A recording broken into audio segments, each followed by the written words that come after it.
Kingston. Thank you, Madam Speaker. My question's for the Public Safety Minister. Just before the pandemic, I met with his predecessor on the subject of placing defibrillators into every RCMP cruiser.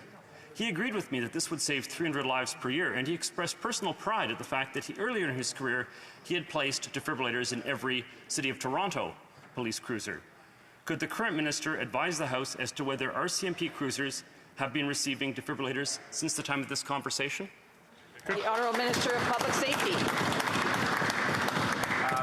Thank you, Madam Speaker, and I want to thank my colleague for the question. Of course, over the past number of years, we've invested hundreds of millions of dollars to provide the RCMP with the tools and the equipment they need, not only to keep Canadians safe, but obviously to ensure that our frontline officers are safe, and we'll continue to make those investments. And of course, going forward, we certainly hope that Conservatives will support the investments which are in Budget 2022 to achieve many of those goals, and I look forward to continuing to speak with my colleague on the specific issue he raised. Thank you. The Honourable Member for Peterborough-Karratha. Madam Speaker, last week I spent an hour on the streets with a young woman who was passed out, and she was in danger of getting hit by any car. I couldn't call paramedics because she wasn't in medical distress, and they couldn't take her to the hospital because they don't have room for her.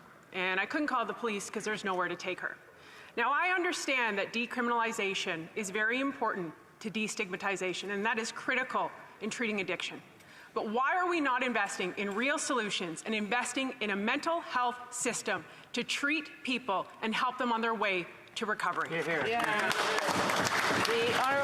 The Honourable Minister. Honourable Parliamentary Secretary. Merci beaucoup, Madame. Thank you very much, Madam Speaker. I want to thank my colleague for her important question. You know, every day people die. And putting an end to this crisis requires a multidimensional plan and diverting people from the criminal justice system. There is a plan